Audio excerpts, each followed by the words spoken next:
The winter wind howled through Montana's pine forests as Mark Thompson drove his ranger truck along the snowy patrol route.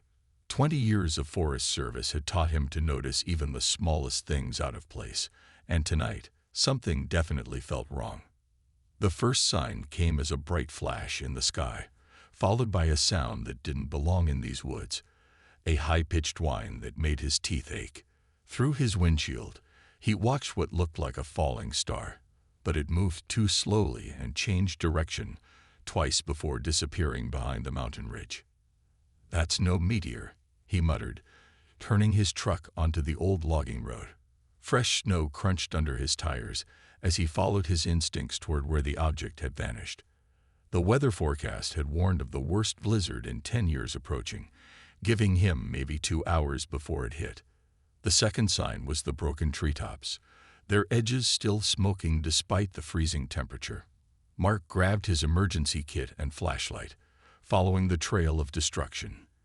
His boots sank deep into the snow with each step, but years of wilderness rescue missions had taught him to push through such difficulties. He found it in a small clearing, a teardrop-shaped pod about the size of his truck, its silver surface scratched and blackened. Steam rose where hot metal met snow, and a faint blue light pulsed from within. Mark approached cautiously, his flashlight beam revealing strange symbols etched into what looked like a door. "Hello," he called out, keeping his voice calm and steady. "Anyone in there? I'm here to help." A soft moan answered him, followed by a sound that needed no translation. Pain. The door had a slight gap where it had been damaged in the crash. Mark wedged his fingers into it and pulled, muscles straining until it finally gave way with a hiss of escaping air. What he saw inside made him forget to breathe. A woman lay curled on her side, but she wasn't human. Her skin was a deep blue that seemed to shimmer with its own inner light, like the northern lights he sometimes saw during winter patrols. 4 arms, yes 4, wrapped protectively around her swollen belly. Her face was almost human, but with high, swept-back features that reminded him of wind-carved ice, and her hair looked like strands of starlight. She opened her eyes, silver with no pupils, and they locked onto Mark's face. He saw no strangeness in that moment, only raw fear and pain that transcended species. One of her hands reached toward him, trembling. A blast of Arctic wind reminded him of the approaching storm. The alien woman was clearly injured, with silvery blood seeping from several cuts, and very pregnant. She needed help, and his cabin was the only shelter within 20 miles. "I'm going to help you," he said slowly, making his voice gentle as he'd done with countless injured hikers over the years. He pointed to himself. "Mark." Then he pointed to her with a questioning look. She seemed to understand the gesture, touching her chest with one hand while making a sound like wind chimes. "Luna." Mark nodded, then mind lifting her. Luna's eyes widened, but when another contraction made her gasp, she reached for him with all 4 arms. As carefully as he could, Mark lifted her from the pod. Despite her size, she was nearly as tall as him. She felt surprisingly light, as if her bones were hollow like a bird's. The first snowflakes of the blizzard began to fall as Mark carried Luna to his truck. He got her settled in the passenger seat, cranked up the heater, and draped his spare blanket over her. Through the windshield, he could see the storm clouds rolling in like a dark tide. "Hang in there," he told Luna, putting the truck in gear. "My cabin's not far. We'll figure this out." Luna made a soft humming sound and placed one of her hands over his on the steering wheel. The gesture needed no translation. Trust and gratitude crossed all species barriers. Mark turned the truck toward home, knowing his life had just changed forever, and somehow feeling absolutely certain he was doing the right thing. Mark's cabin emerged from the swirling snow, a solid shape in the growing storm. He had never been so grateful for the sturdy log walls and metal roof he had maintained all these years. Luna's breathing had grown more labored during the drive, and the gentle glow of her skin had dimmed noticeably. "Almost there," he said, parking as close to the front door as possible. The wind howled around them as he carried Luna inside, her forearms clinging to his shoulders. The warmth of his cabin's wood stove welcomed them, and he gently laid her on his couch. Luna's eyes widened as she took in the cabin's interior.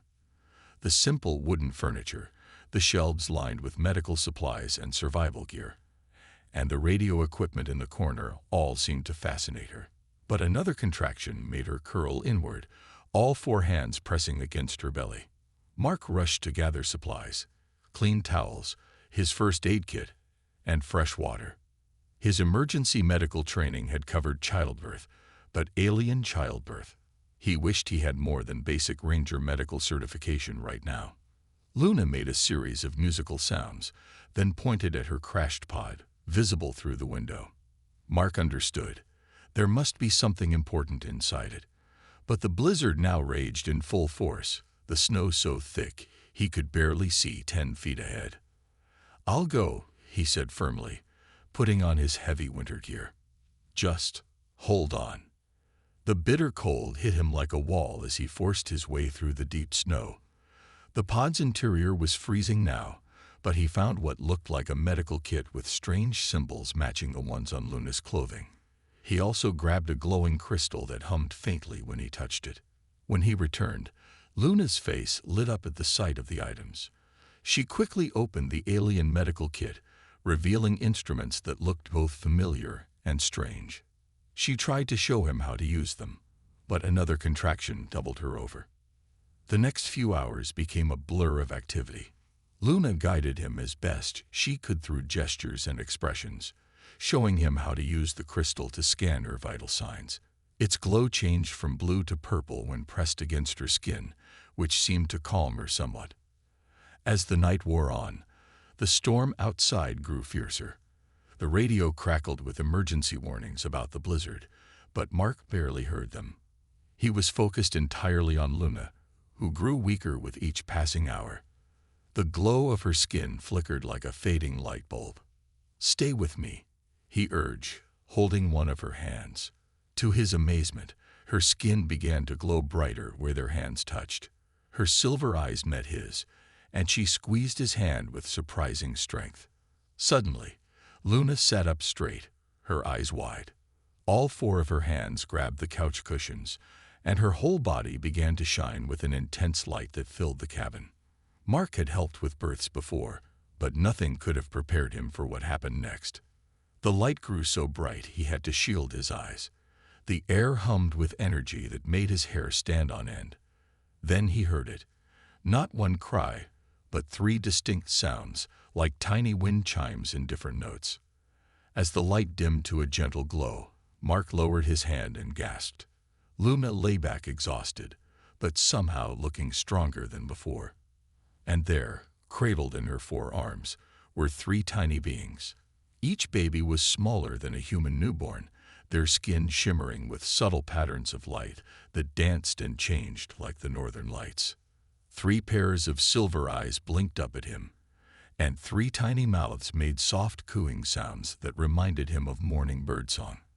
Luna smiled weakly and held them out toward Mark, clearly wanting him to hold them. With trembling hands, Mark gently took the triplets. They felt warm and light in his arms, like holding 3 small stars.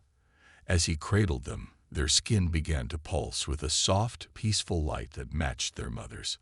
Outside, the blizzard still raged, but inside the cabin, Mark knew he had just become part of something miraculous. These 4 beings from beyond the stars were now his responsibility, and somehow that felt exactly right. The first morning after the birth brought a peaceful silence as the blizzard finally ended. Sunlight streamed through the cabin windows, making the triplets' skin sparkle like morning dew. Mark sat in his old rocking chair, watching in wonder as Luna showed him how to feed the babies with glowing drops of light from her fingertips. "They're beautiful," he said softly, even though he knew Luna couldn't understand his words. But she smiled, seeming to grasp his meaning. Each baby had its own unique pattern of lights under their skin.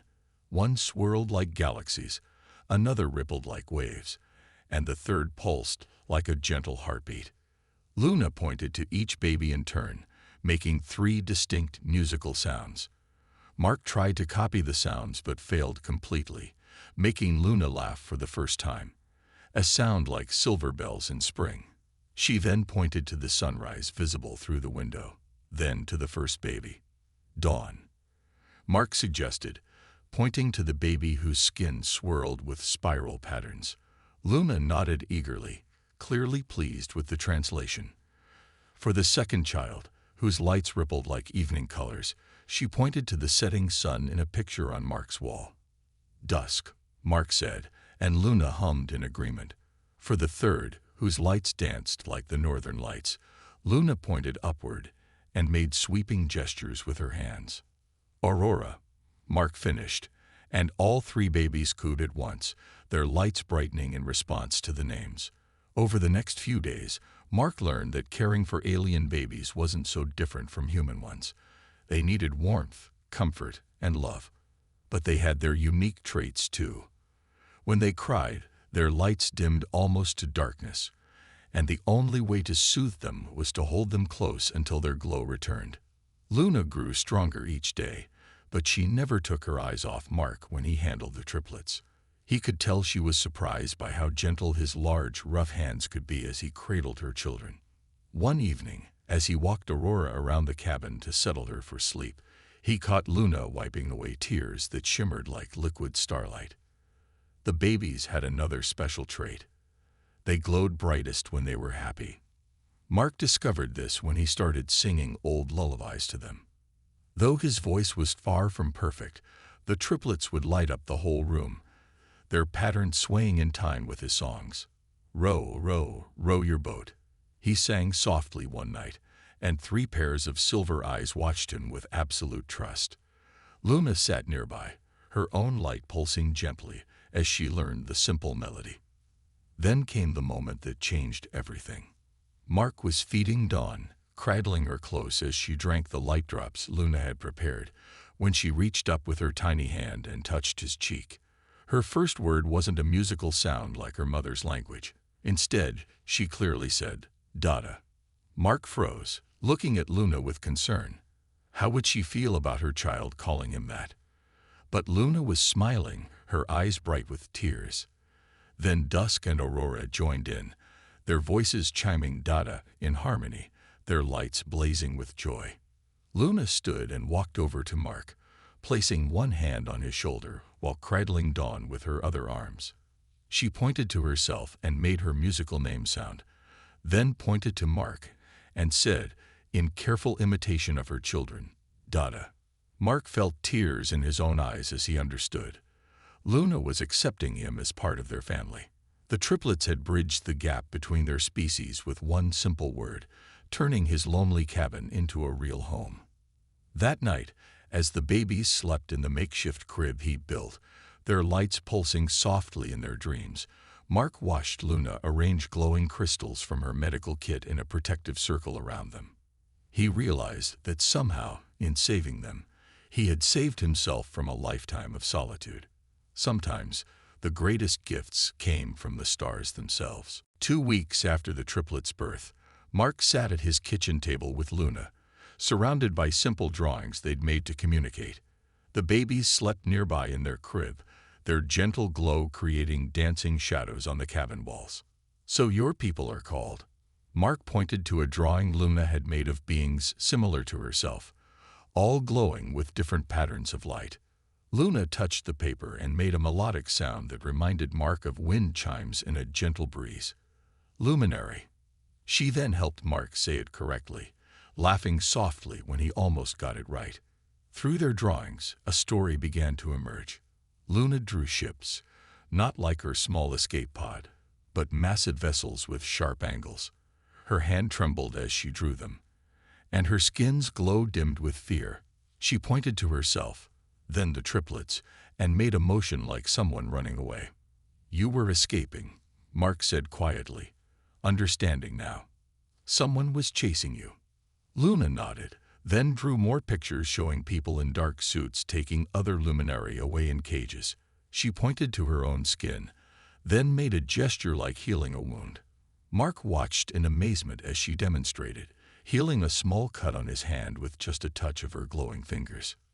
"Your people can heal," he said in wonder, watching the cut vanish completely. "That's why they're hunting you." Dawn woke up then, her tiny voice calling Dada. Her swirling light patterns brightened as Mark picked her up. Soon, Dusk and Aurora awakened too, not wanting to miss any attention.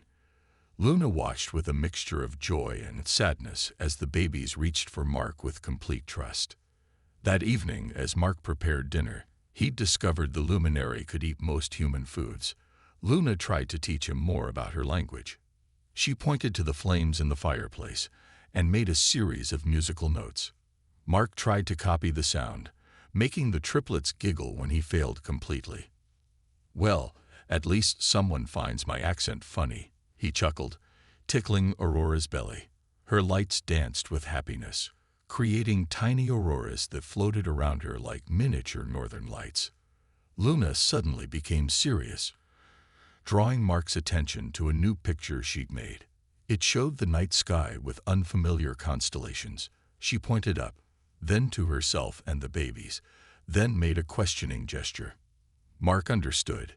She was asking if he expected them to leave, to go back to their own world. The thought made his heart heavy.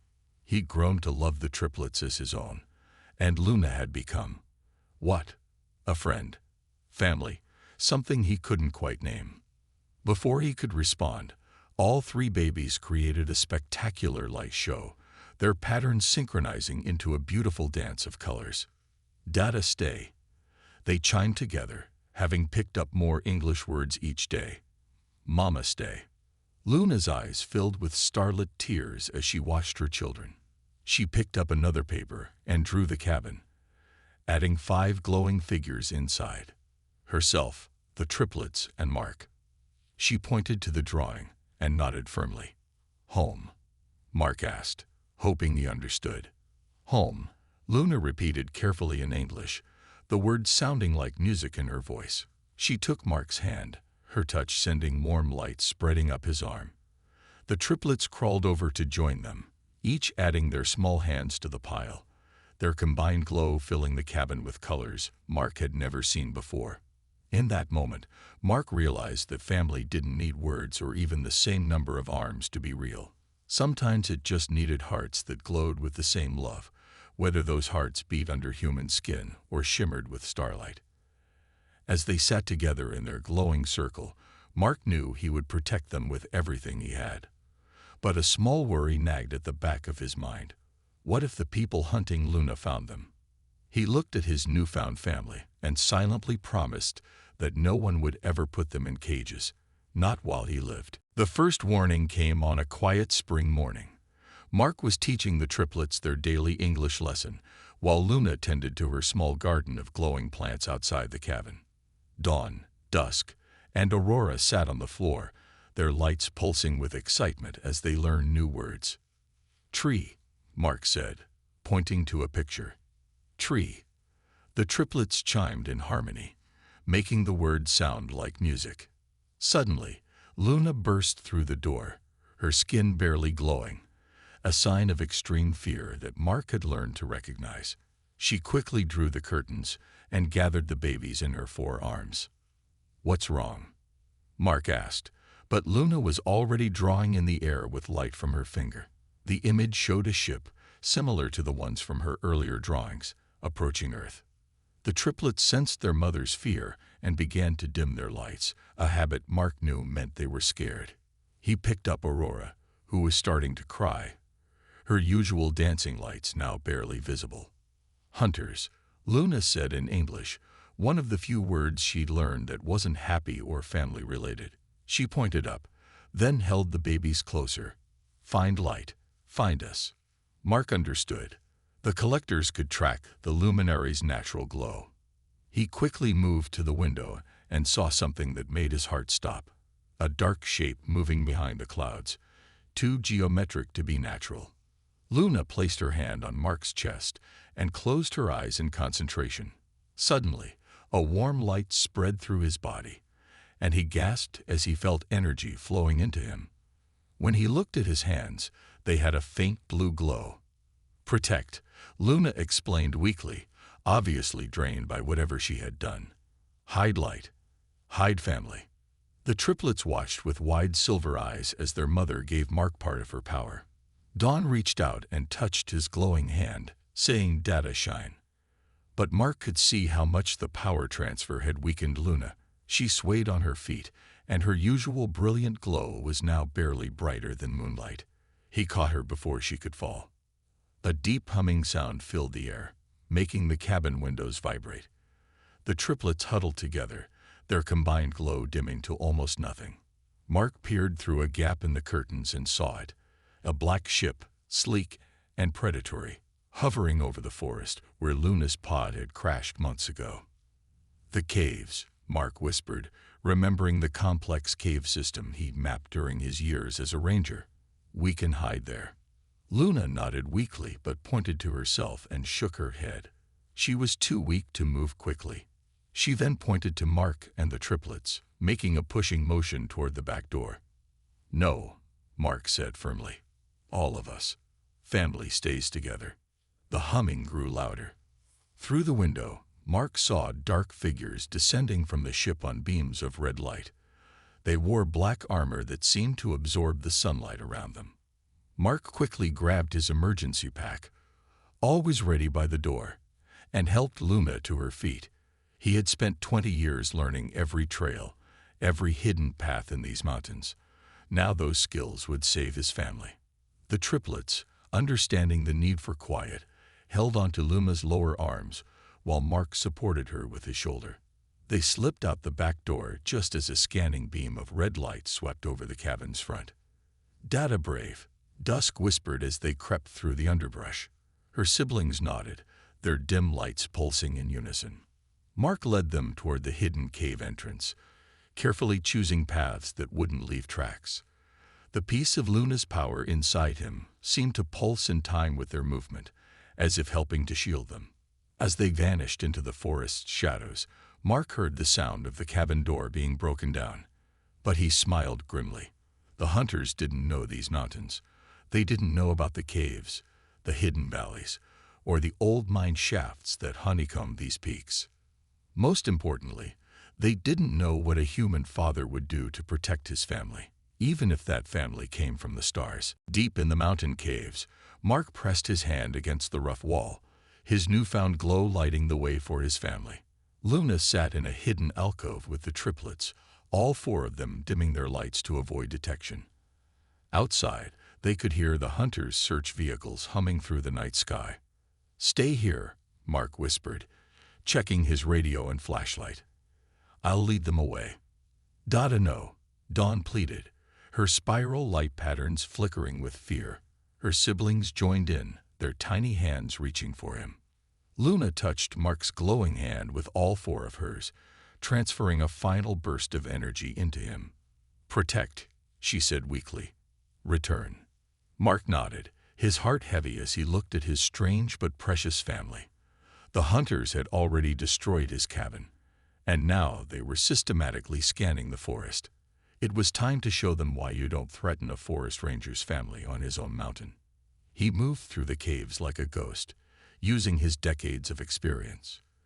The power Luna had given him seemed to pulse stronger as he emerged from a different cave entrance, far from his hidden family. In the darkness, his faint blue glow would look just like a luminary trying to hide. The trick worked instantly. A red scanning beam swept over him, and he heard sharp commands in an alien language. Mark smiled and began to run, making sure to leave obvious tracks in the spring mud. Behind him, 3 hunters in black armor crashed through the underbrush. Their heavy boots were useless on the tricky mountain trails, and their fancy weapons couldn't help them navigate the treacherous ground. Mark led them higher up the mountain, toward the old mining areas. He keyed his radio, letting out a burst of static that echoed from several hidden speakers he'd set up over the years for guiding lost hikers. The sound bounced off the cliffs, confusing the hunters' tracking devices. A large shape loomed in the darkness. Old Bill, the grizzly bear Mark had known for years. The bear rose on his hind legs, drawn by the strange lights and sounds. The hunters fired red energy beams, missing completely as Old Bill charged forward, more angry than hurt. The distraction let Mark slip away, circling back through a narrow canyon he knew well. The hunter's ship tried to follow, its sleek form ill-suited for the tight space. Sharp rocks scraped against its hull with a horrible screech. More of the forest's residents joined the chaos. A wolf pack, disturbed by the noise, began howling from different directions. Owls swooped through the hunter's scanning beams, creating false readings. Even the mountain lions emerged, their screams echoing off the cliffs. Mark reached the high ridge where he'd hidden emergency supplies years ago. Below, he could see the hunters' confusion as nature itself seemed to turn against them. Their sensors were useless, overwhelmed by the mountain's magnetic rocks and the chaos of wildlife. He struck a flare, its bright red light reflecting off the clouds. The hunters turned toward it, but Mark was already gone, sliding down a scree slope they'd never dare to follow. Their ship tried to keep up but slammed into an outcropping, sending sparks flying. Dawn broke over the mountain as Mark set off his final surprise. Emergency sirens from all the ranger stations in the area, their wails mixing with the wolves' howls. The hunters' communications filled with static and confusion. Finally, Mark heard what he'd been waiting for. The sound of their ship's engines changing tone. The hunters were retreating, their sensors scrambled, their ship damaged, and their quarry seemingly protected by the mountain itself. He waited until the ship vanished into the clouds before making his way back to the cave. As he approached the hidden alcove, 3 small voices called out in happiness. "Data vac. Data safe." The triplets flew into his arms, their lights blazing with joy. Luna pulled all of them into a 4-armed embrace, her glow strengthening with relief. "Home?" Aurora asked hopefully. Mark looked at his glowing hand, then at his family, and smiled. Not the cabin anymore, but yes, home. Together. Because home wasn't the burnt cabin or even the mountain itself. Home was wherever this remarkable family of his remained together, their lights shining as one against the darkness. 1 month after the hunters' retreat, Mark stood outside their new home. A cozy ranger station deep in the mountains that the Forest Service had forgotten years ago. The triplets played in the evening air, their lights creating beautiful patterns against the darkening sky. Dawn floated a small ball of light between her hands, a new trick she'd learned last week. "Looked, Dada," she called proudly as the light changed colors from blue to purple. Dusk and Aurora weren't far behind, their own lights forming shapes like butterflies and stars that danced around them. At 6 months old, they looked like human 2-year-olds, their growth accelerated by their luminary nature. Luna sat on the porch, her glow fully restored, working on her small garden of glowing plants. She looked up suddenly, her silver eyes wide. Mark had learned to trust her instincts, but this time she was smiling. "Family comes," she said in her now better English. A soft humming filled the air, different from the harsh sound of the hunter's ship. Lights appeared in the sky, but these were gentle blues and silvers that reminded Mark of his children's glow. The triplets jumped up and down excitedly. "Pretty lights, Dada. Like Mama." A ship descended, its surface shimmering like moonlight on water. It was organic in shape, nothing like the angular hunter vessel. When it landed in the clearing, the door opened with a musical chime. 3 luminary emerged, their lights pulsing with joy at the sight of Luna. They rushed forward, embracing her with multiple arms, their voices creating a symphony of chime-like sounds. Mark watched nervously, wondering if this meant goodbye. But Luna reached out and took his hand, pulling him forward to meet what he now realized was her family. "Brother," she said, pointing to the tallest luminary. "Sisters," she added, indicating the other 2. Then, proudly, "My Mark. My Earth Heart." The triplets ran forward, speaking excitedly in a mix of English and luminary sounds. "This Dada. He save us. He make hunters go away. He teach us Earth songs." Luna's brother stepped forward, his light dimming to a gentle glow. In careful English, he said, "Thank you for saving my sister, for loving her children." The sisters added something in their musical language, which Luna translated. They say Earth now protected. Hunters mark this planet as forbidden. Too dangerous, she laughed. They tell stories about the mountain that fights back and the glowing human who commands the forest animals. Mark rubbed his neck modestly. Just a forest ranger doing his job. Luna's family spent hours with them, sharing news and meeting the triplets properly. They explained that after detecting the battle with the hunters, they had traced Luna's pod's flight path. It had taken months to reach Earth safely, avoiding hunter patrols. Finally, Luna's brother asked the question Mark had been dreading. Will you return home with us? Before Luna could answer, the triplets created a spectacular light show, their powers combining to form an image of their little ranger station, the mountains, and Mark. We are home. They chimed together. Earth home. With Dada. Luna smiled at her family. My children speak truth. Heart home is here now. She took Mark's hand again. If Earth accepts us. Mark's reply was interrupted by a crackle from his radio. Ranger Thompson. You there, Mark? Got reports of strange lights up your way. Mark grinned and keyed the radio. Just the northern lights, base. And, my family's visiting.